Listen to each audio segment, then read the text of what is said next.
wish a good friend happy birthday. Checking in with us a little bit early today. Our good friend from Baltimore, the fastest man in company, former Olympic gold medalist, Bernard Hollywood Williams. How you doing, man? Happy birthday. Hope you had a good weekend, my friend. I'm doing great, man.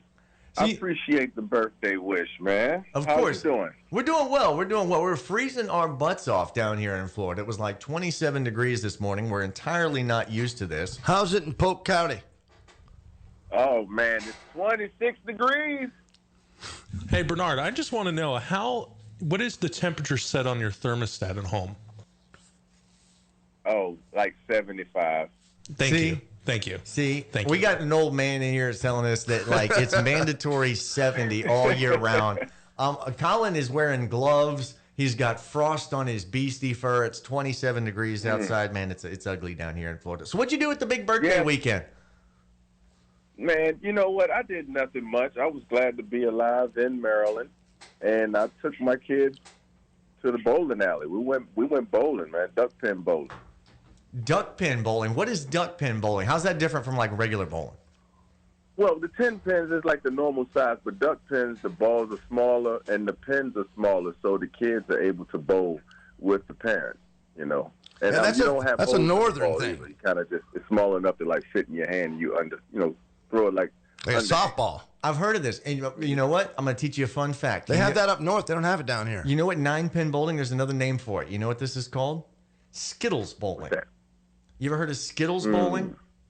I think this was called Skittles bowling back in the day. But you say it's called duck pin bowling.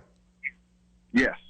Okay. Well, that's a new one on me. And, Collin, I guess because the pins look like little ducks. I have no idea why they call it duck pin. Collin, add it to the list. We've got a new sport that we've discussed. Every time we talk about a new sport, we add it to the list. So can the same bowling alley do regular bowling balls and stuff?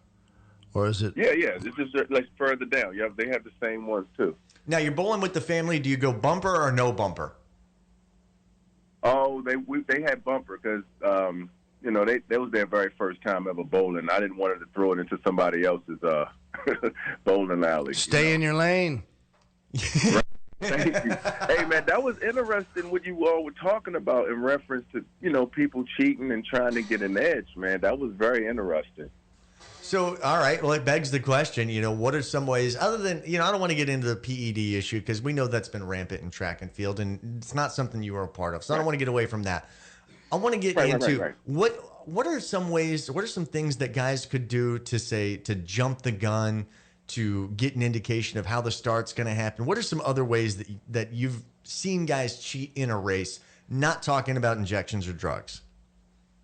Well, technology has kind of stopped us from really using instinct. Like some people would come in the set position but still lean forward with a little bit of momentum going and then hit the gun. But now with technology, you got to have pressure on the blocks. So any type of movement while you're in the set position is a false start. So let me ask you, do you think any of the records, because of that type of technology or the newer technology, it would put any records in jeopardy? Or records that shouldn't stand? Well, I think so, too, because I think if you just go off a natural reaction, and then even some people would anticipate and would, guess the gun. And I think they just pretty much installed that technology so they have a certain number that if you're under that allowable, like 0.01, if you're under that, then you're disqualified, even if it's through instinct and you went right before the gun. Different subject, but track and field still. Who are some of your heroes in track that you thought were awesome or you looked up to or you thought were cool or innovative or whatever? To be honest with you, I don't want to give them any publicity. He's still trying to beat them. They're not promoting me. And some of my heroes that I looked up to actually were on my relay team, to be honest with you. And that was Maurice Green, John Drummond, and Brian Lewis.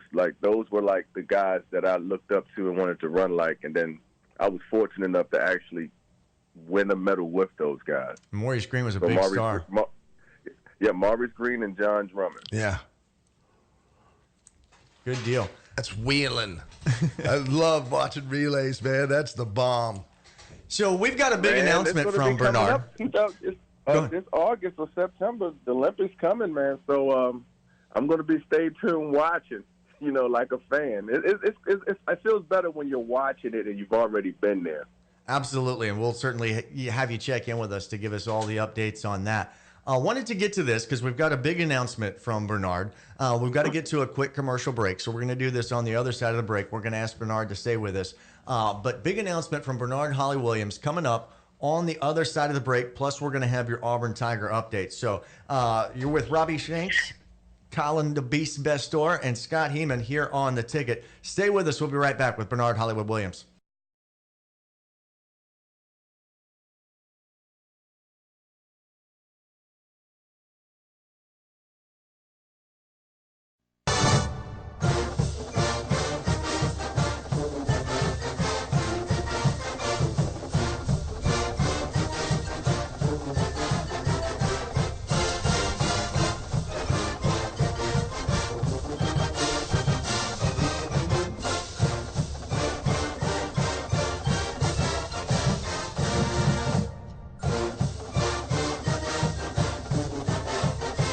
Minutes past the hour here on the Ticket Sports Network, 100.3 destined for Walton Beach, 97.1 if you're with us in Pensacola. Anywhere you may be, listen online, streaming wearesportsradio.com. This is your Auburn Tiger update.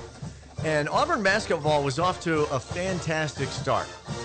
Got as high as the number 4 team in the country with a 15-0 start.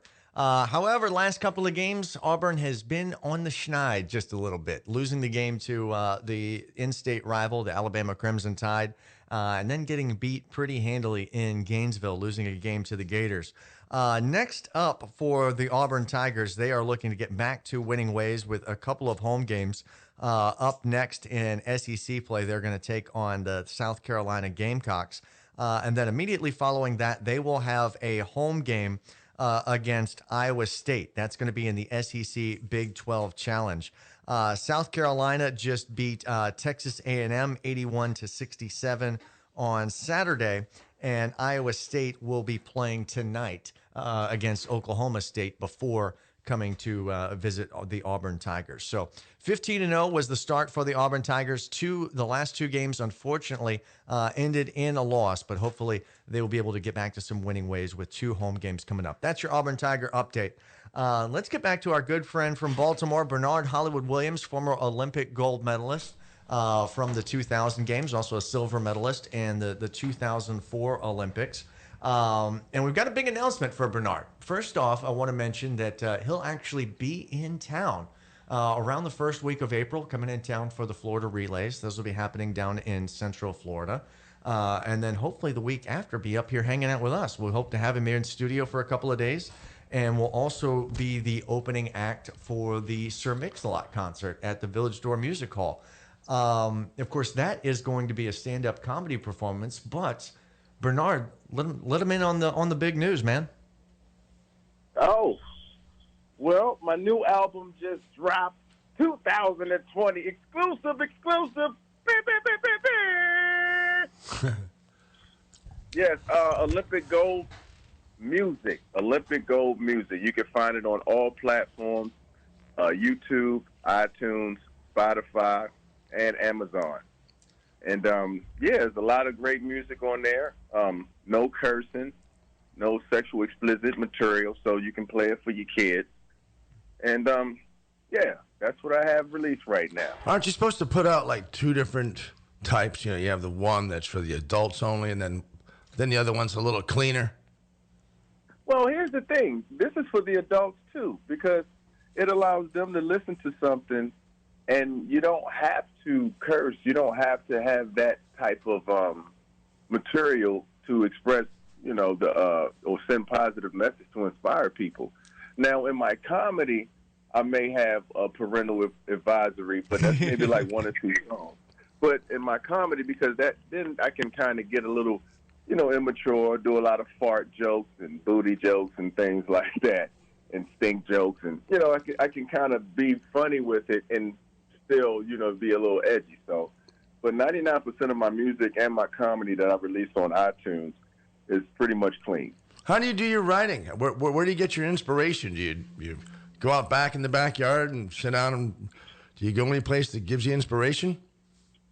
No, believe it or not, funny events happen, or I'll happen to talk about something that could be pretty serious, and then we'll end up laughing. My wife and I will, my mom or my friends or whoever I'm talking to, and what I'll do is I'll take that funny moment, and then I'll kind of write out a scenario, and then bring that moment that had us laughing, I'll put that on stage.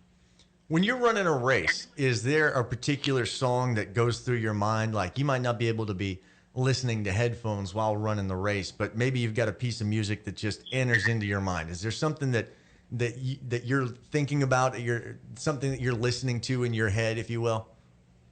Oh, my goodness. Earlier, you all were playing the Weeknd song, right? Sure. And somebody said it sounds like Rocky music. I knew what he was talking about. He was talking about that Rocky IV soundtrack with all those sounds and guitars and stuff, like 80s rock music.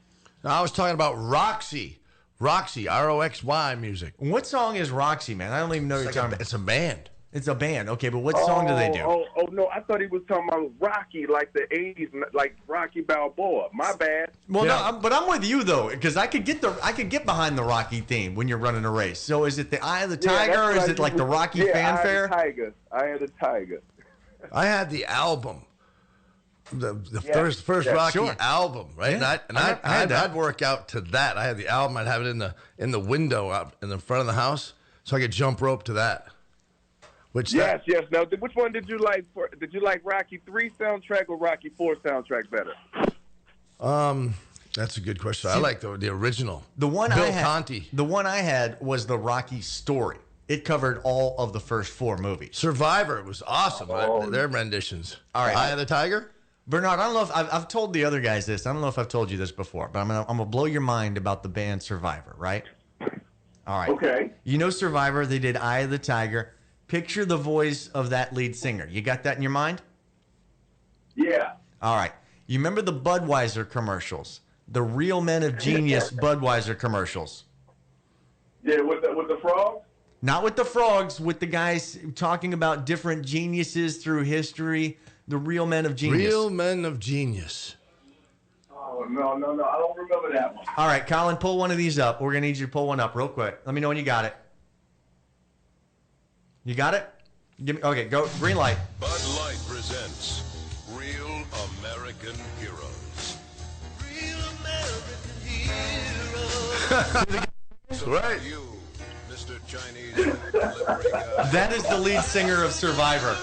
That is what he is up to today. He was the guy doing the Budweiser Real Men of Genius backup vocals. Dude, he did Eye of the Tiger. Doesn't matter what he does after. He's good. He's good. He probably made Budweiser commercials. Eye of the Tiger was Frank Stallone. No, it was Survivor. Stallone's brother. No, it was Survivor. Curveball. No, I think it was Frank Stallone, man. Like in the movie? That was his brother. No, like His he brother sang wrote it. the soundtrack. He says he thinks Frank Stallone sang the song. Collin, we're gonna have to get a ruling on this. Did Frank Stallone? No, this wasn't How good a is thing. it? How good of it a was song Survivor is it, though? was Eye of the Tiger. Yeah. How good of a song is it though when you actually have like, no, it wasn't. It wasn't him that sang it. It was this guy that sang it. I mean, there's stories. And If I'm about to legend. find out that Frank Stallone was the lead singer of Survivor, You're right. It was by Survivor. You're right. okay.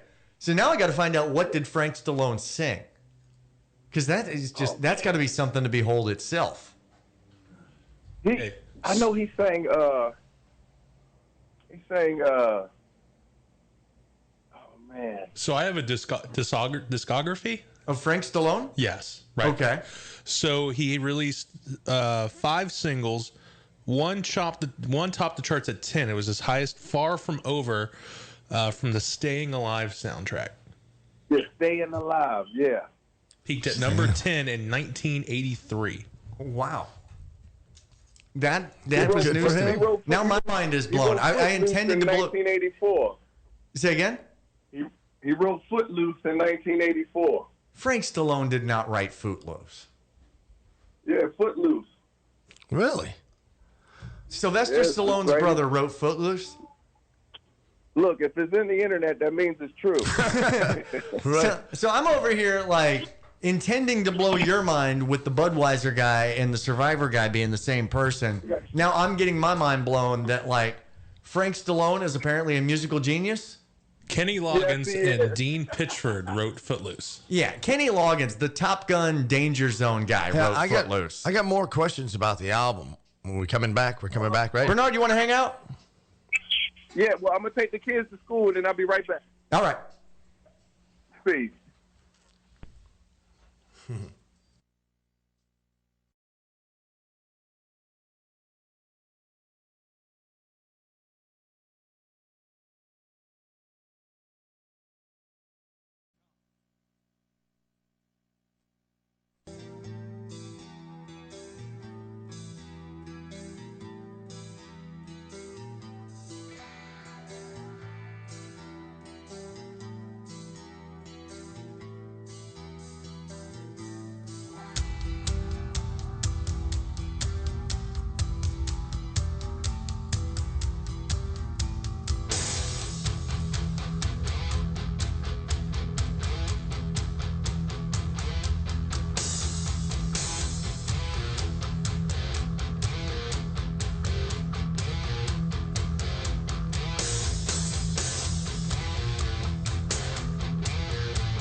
5 minutes after the hour here on the Ticket Sports Network, 100.3, Destin for Walton Beach, 97.1 if you're with us in Pensacola. Anywhere you may be, listen online, streaming live, wearesportsradio.com.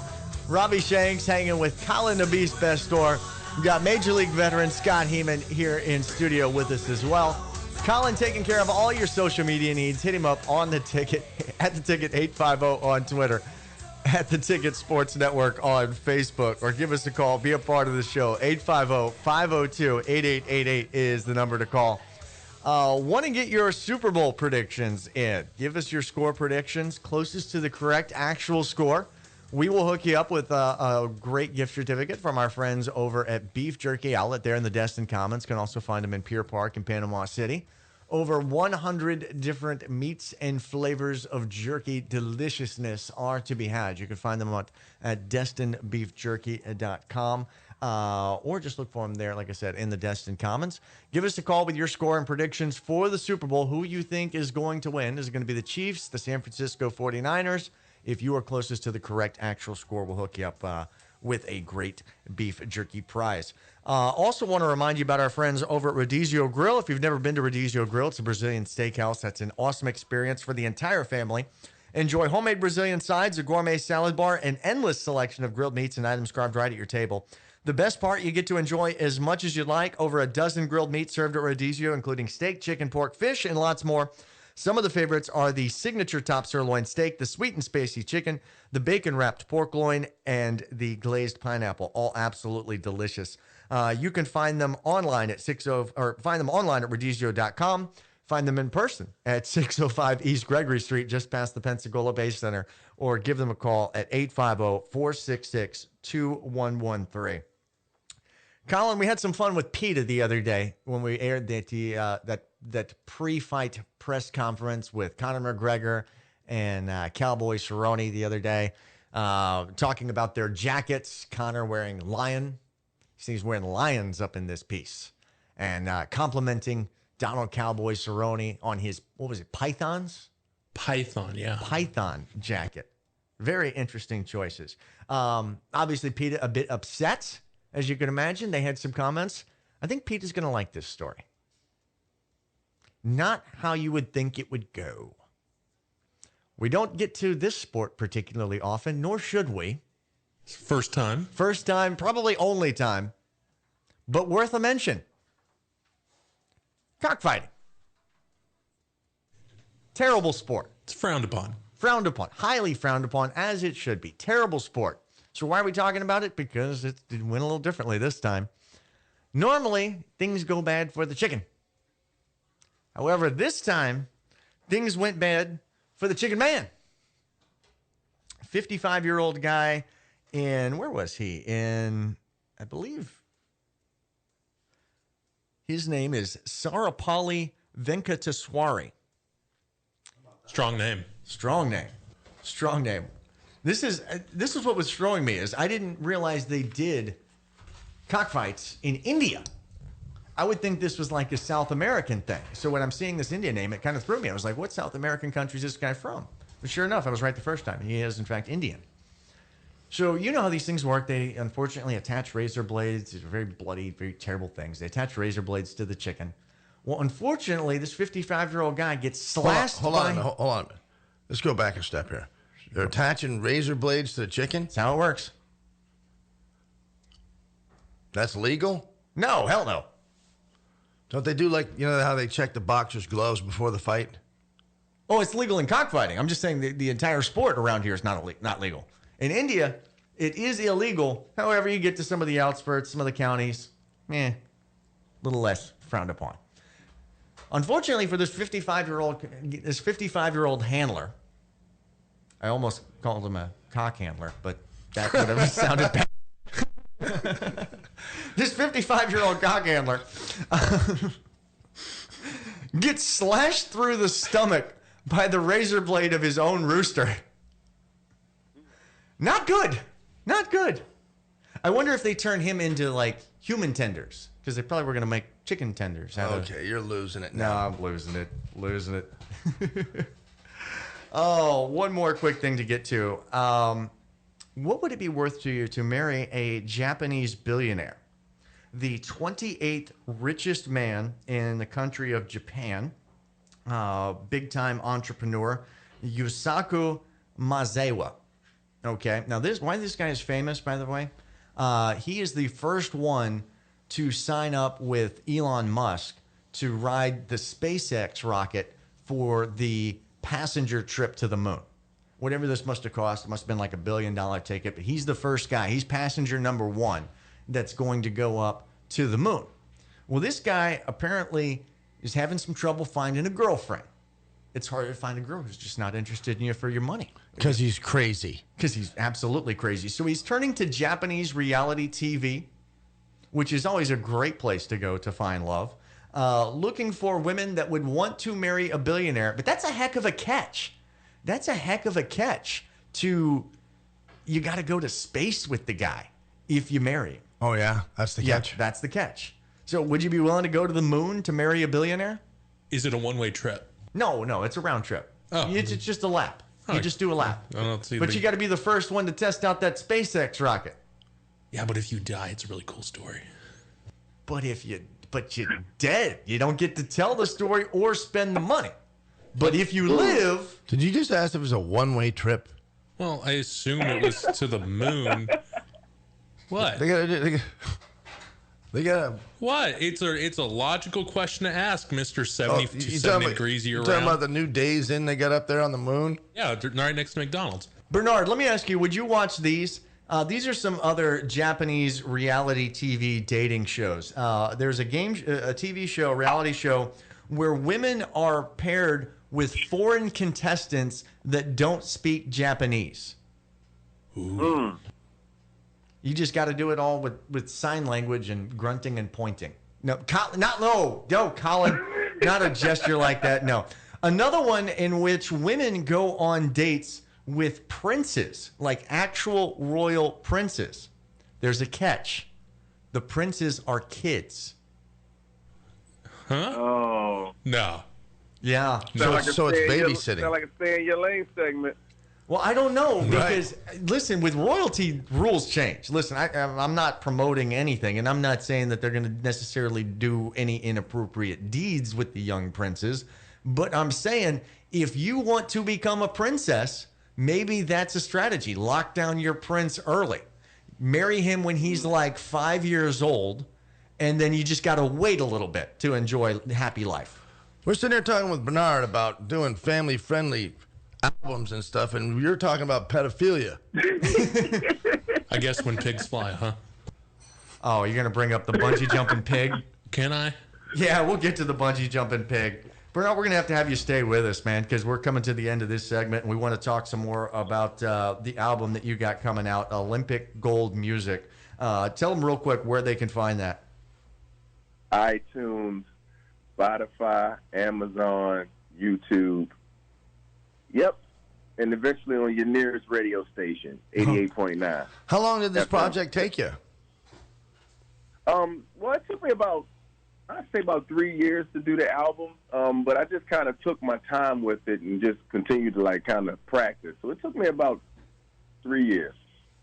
Good deal, good deal. Of course, former Florida Gator great, in addition to being an Olympic gold medalist. On the other side of the commercial, we're going to do a quick Florida Gator update, and then we will be right back with Bernard Hollywood Williams. I want to ask you about this new album, talk about some of your favorite songs on it, maybe what some of the stories behind some of those, and just get into the world of track and field with you a little bit more, too. So stay with us. It's Robbie, Collin, and Hemo here on the morning show on the Ticket, 100.3, 97.1 in Pensacola. WeAreSportsRadio.com.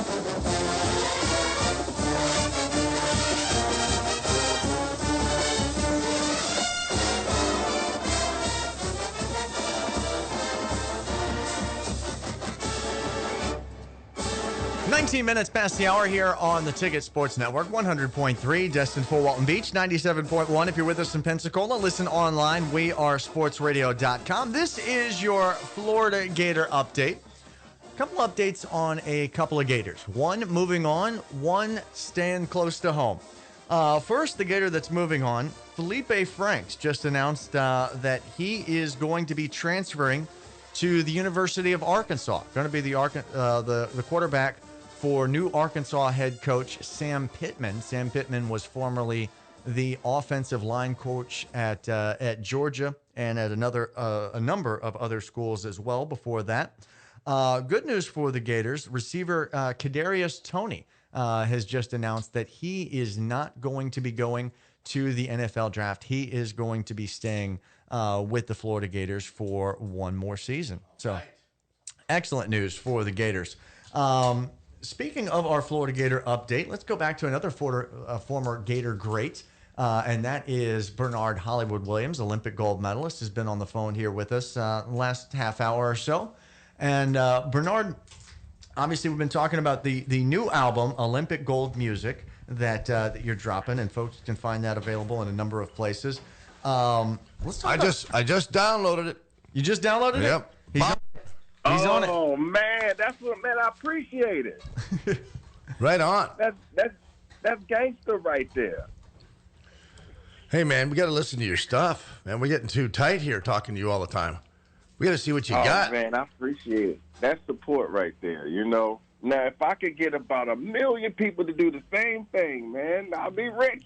Now tell him one more time. Where did you go to get that, Hemo? I think we went. Apple Music. He went to the Millennial, is where Hemo exactly. went. He went to the Millennial and get it for me. Collin, where did you go to get that? AppleMusic.com. AppleMusic.com. There you go. It's really easy. really easy. Oh man. Just trying to get on the computer. Probably hear it on the Ticket Network, Sports Network. Colin's working on that. We'll see if we can get that coming up for you in just a little bit. We'll give the folks a sample. What should we play from it? What's your favorite song on the new album? And tell us the story behind that. Oh, man. You put me on the spot here. Oh, you got to have a favorite, right? According to Apple Music, your top song is You're going to tell him what his top song is? Yeah, Silence on your album. Silence. This is from the same guy that looked at Roy Jones Jr. He's like, didn't you used to be a boxer or something? Maybe it changes. It's weird because I like all of them. I don't have a favorite one yet. All right, well, give us one that should be our favorite. What should we listen to? Pick one for us. I guess I'm on it. I'm on it. All right, what's the story of I'm on it? You were on it one day? Oh, nothing. Sitting on it? Just, well, it's weird because when I started doing music, I wasn't running track or traveling the world anymore. So I started to paint these pictures, writing these songs. And with this song, I'm just basically talking about flying overseas and traveling and competing. And I'm on it, meaning I'm on the edge. I'm ready to go and to win that gold medal on that mission. There we go. Get it? Yes. There we go. So you're doing a lot of different things. You got the new album coming out. Still on tour doing the stand-up comedy. Where's some shows that you're going to be playing out coming up? I'm glad you asked. I'm going to be performing March 14th in Hagerstown, Maryland with Hilarious Omar, who's a great comedian up here in the DMV area. And then I have a show coming up this Saturday in Maryland with another comedian, Brian Tink, who's also doing this thing in the DMV, but he's from Kentucky. So those are the two shows I have coming up. But for the most part, I'll just be getting on these open mics and working my craft, trying to develop my timing so I can perform and give a great performance before that Sir Mix-a-Lot show. There we go. That's what I hear about comedians, right? There's like, you have to do a lot of shows to get response from people and get your game, your whatever your stick's gonna be, get it together. It's right. it's like spring training, right, with your material. Right. Exactly, because it's like training. If you don't constantly train every day and you're trying to be number one, it's not going to happen. And you have to develop a rhythm. So you could be funny all day, but if you don't get up all the time and develop that timing and that training, then when you do get in front of 400 to 1,800 people, the rhythm may be off a little bit. So it's just like even when you read. If you haven't read in a while, it takes you a little bit more time to develop a nice flow. If you haven't read in a while, so it's like it's the same. It's like repetition. I've said that about Robbie. His girlfriend said the same thing too. It's his rhythm that's off. Well, he probably haven't done it in a while. You know what? I need to get back to the Gainesville Comedy Showcase because that's what I was going to say. That's where you work on your rhythm. It's where you work on these things, and that's what was so great about those times, those so many years ago, working with the 20, 30 comedians that were a part of that. A bunch of guys working together for the love of doing comedy and love of doing stand-up. Nobody really getting paid. Nobody really making more than $25 or $30 if you were the headline act that night. But it was a place to work with other comics, critique each other, give each other advice, network, and then kind of a place to practice in front of a live crowd where there wasn't a whole lot of risk involved. It was a safe space. And then if something worked there, you could take it out on the road and in some of the shows that you were doing professionally that you're getting paid to do where, hey, it's got to work. Right. But a lot of people, they don't like to work. They don't like to work for free. They want to, anytime they get on stage, they want to be paid. But you got to understand.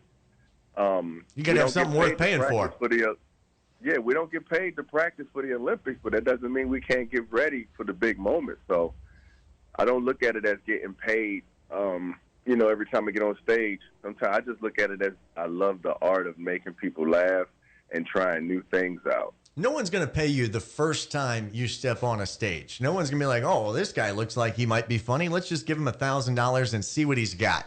That's not how it goes. You got to have something worth buying before somebody's going to pay it. And you got to put work in and you got to develop your talent. You got to show up at open mics and go to workshops and go to circuits and things like that until you eventually get to the point that, hey, you are on a professional circuit. And you got to put yourself out there, right? I mean, you're exposing yourself to a lot of ridicule. They didn't like it when he did that on stage. Exposing it. No. No, they didn't. see, there's that rhythm thing again. Timing. It's all about the timing, Hemo. Dan Blazarian, who was a guy I knew in Gainesville as well. I don't know if you were around for the poker days in Gainesville when online poker was big and every college kid in town seemed to be having poker night. Dan Blazarian was one of these guys that used to show up at our college poker nights. He's now a big-time poker player. but had a bad night. Had a bad night in the Conor McGregor Cowboy Cerrone fight. I don't know how much money this was, but he has got 2 of those folding tables, the kind of tables that they put people through in the WWE. 2 of those tables stacked with $10,000 stacks with enough cash to cover 2 of those folding tables. That was however much money that was. Looks to me it's probably $1 million. If I had to guess, I would say that's $1 million on these 2 tables. Loses it in 40 seconds in the Conor McGregor fight and betting on Donald Cowboy Cerrone. Now, I don't even feel bad for this guy. I don't even feel bad for this guy because this Dan Blazarian guy, he has been an idiot for quite a while. This is the guy that claimed that he financed the movie Lone Survivor he loaned them $1 million to finish production. And in return, he was supposed to have 8 minutes in the movie. And when they cut him down to 1 minute and 20 seconds, he decided to sue the movie Lone Survivor.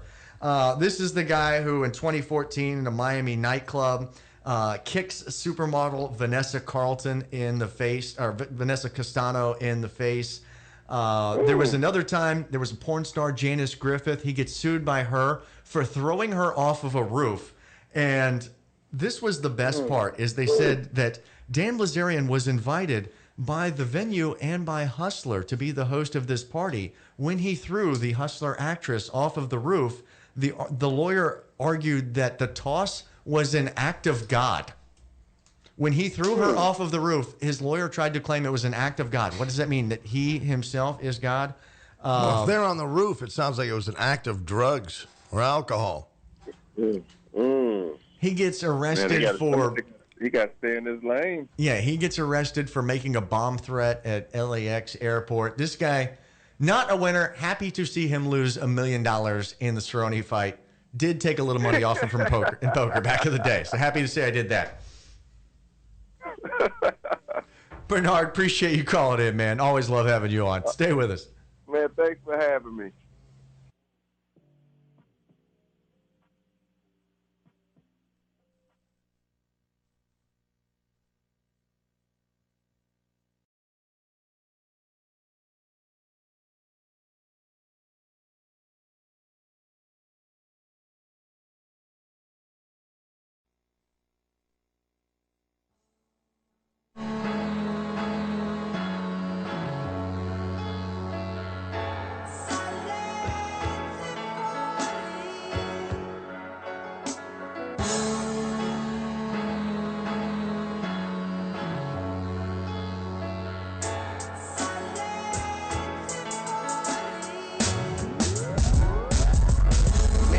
I think it's silence, world full of violence, ladies crying, loud police sirens, no writer's block, using my pen, I'm hearing violence, in the thoughts thinking in silence. Many nights I think it's silence, world full of violence, ladies crying, loud police sirens, no writer's block, using my pen, I'm hearing violence, in the thoughts thinking in silence. Many instruments, many days I'm thinking in silence, raising my kids. 35 minutes past the hour here on The Ticket, 100.3, destined for Walton Beach, 97.1 if you're with us in Pensacola.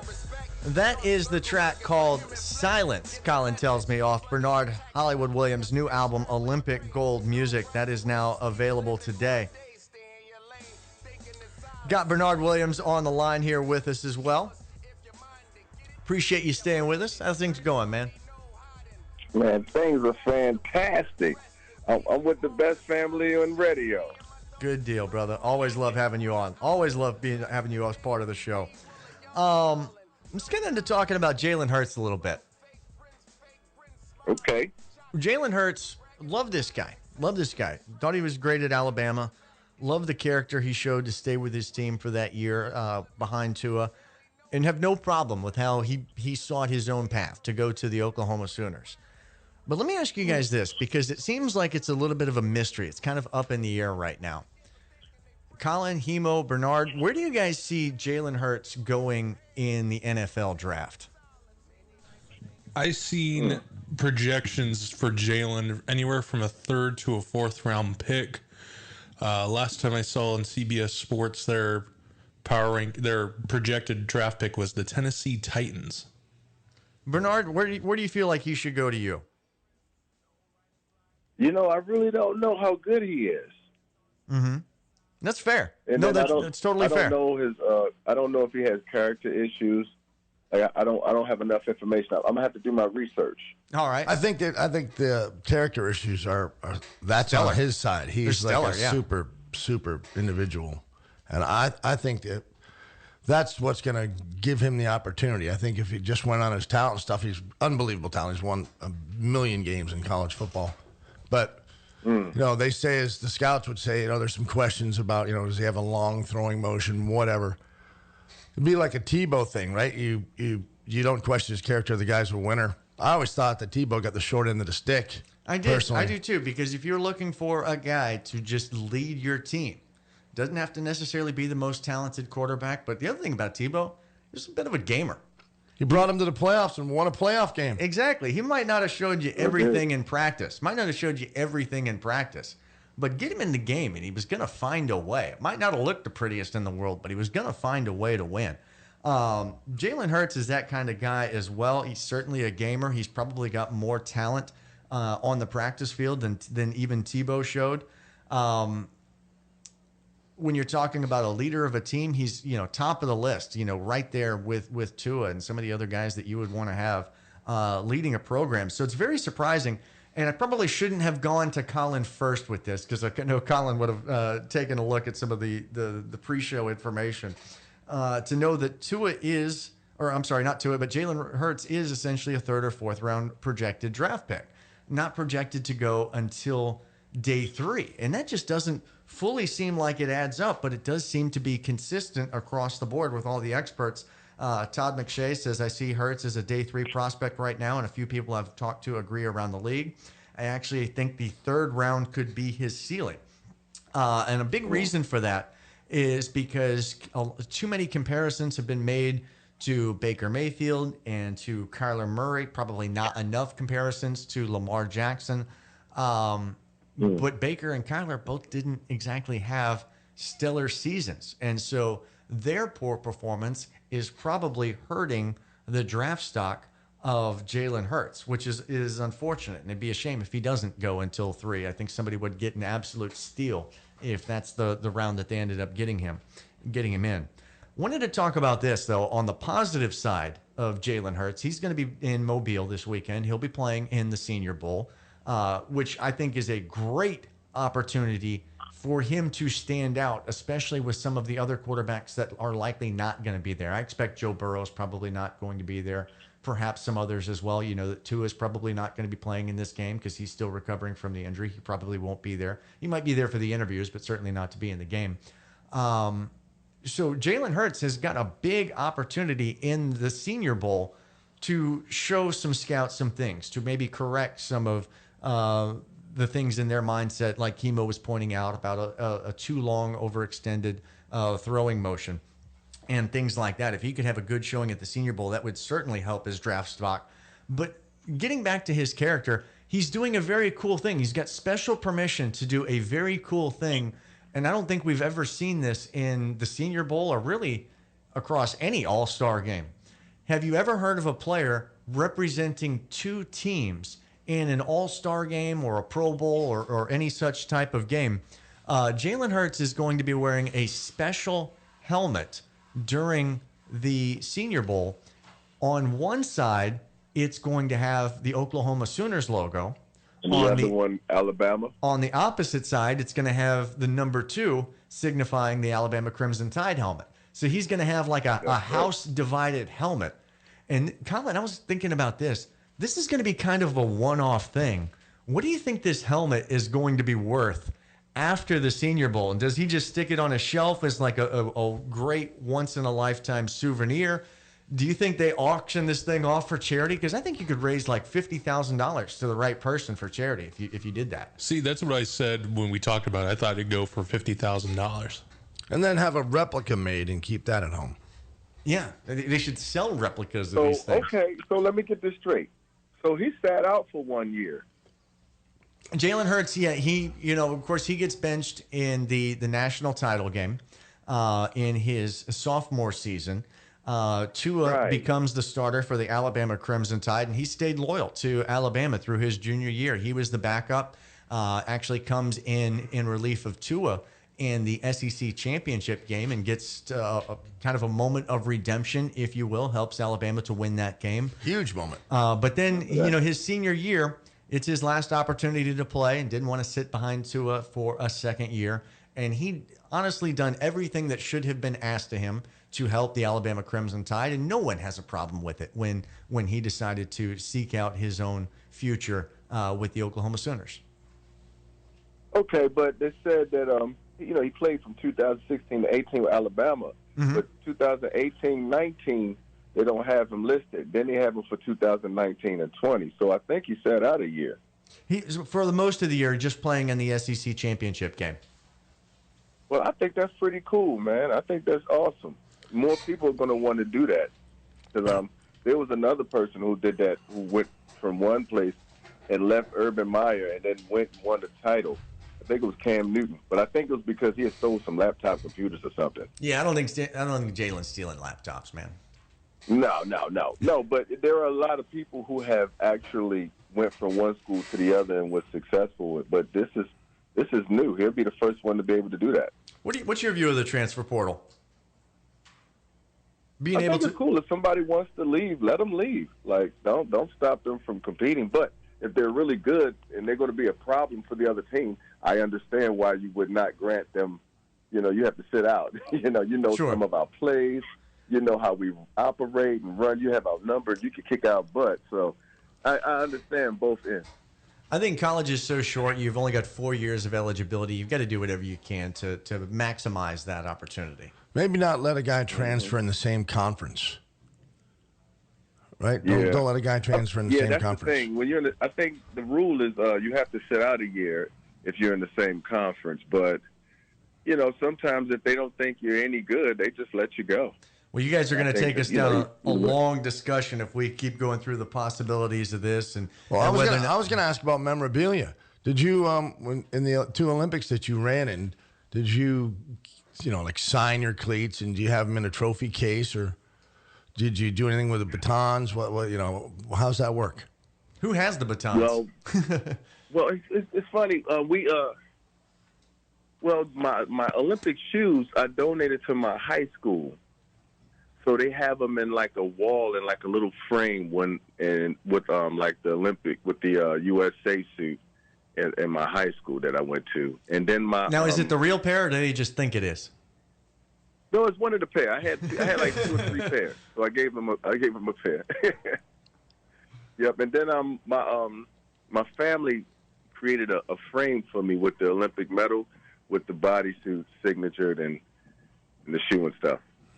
Awesome. Did you wash the bodysuit? No, it was one of the newer ones that I hadn't worn. Oh, okay, good. Okay. So it's clean.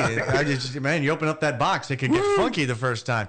All right, we're going to be right back to close out the show, hanging out with Bernard Williams, Olympic gold medalist, Robbie Collin and Hemo here on The Ticket. Stay with us.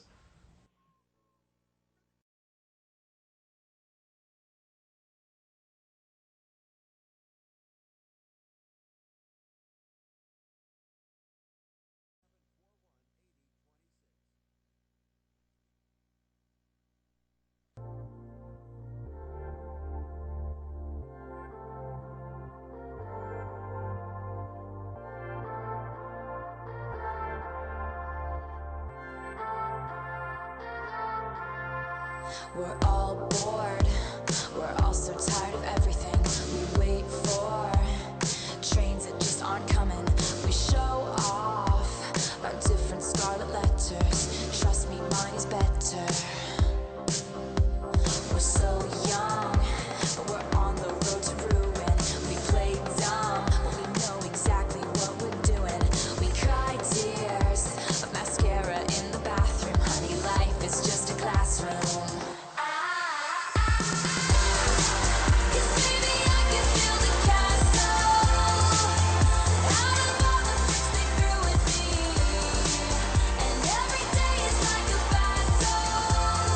Things that only happen when pigs fly.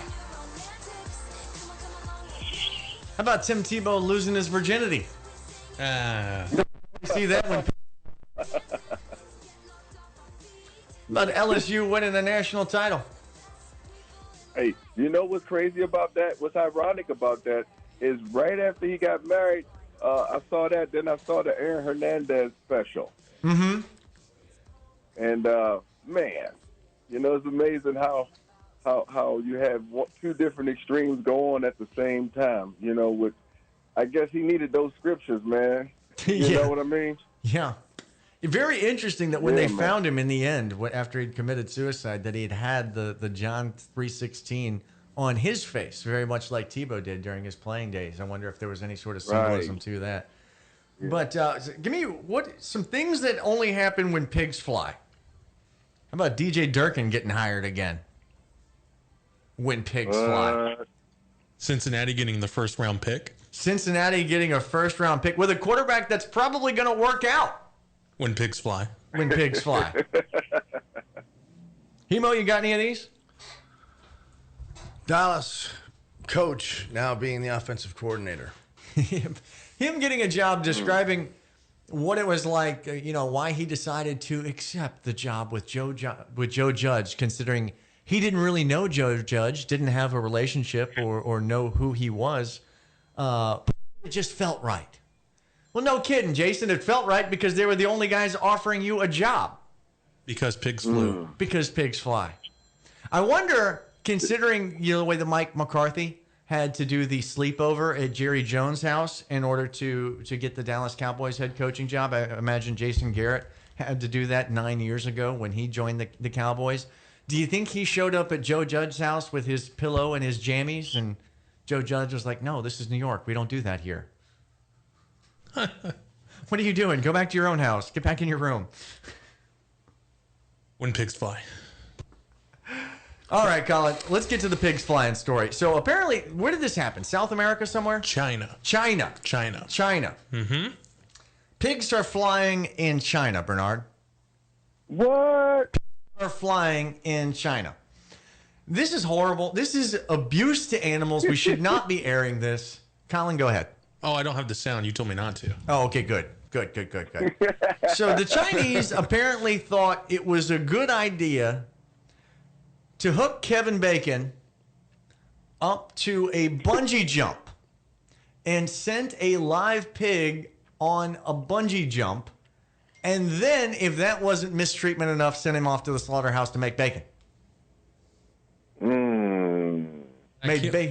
Send him flying before they made bacon out of Kevin Bacon. And I can't play the sound because that pig is terrified the entire time. It's just a horrible pig squeal.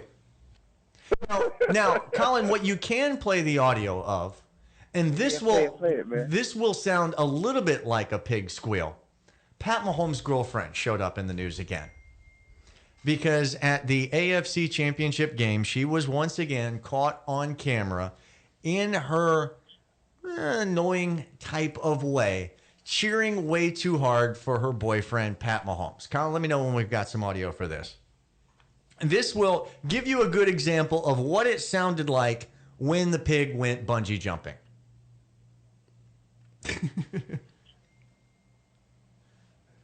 Collin, are we queued up? Technical difficulties.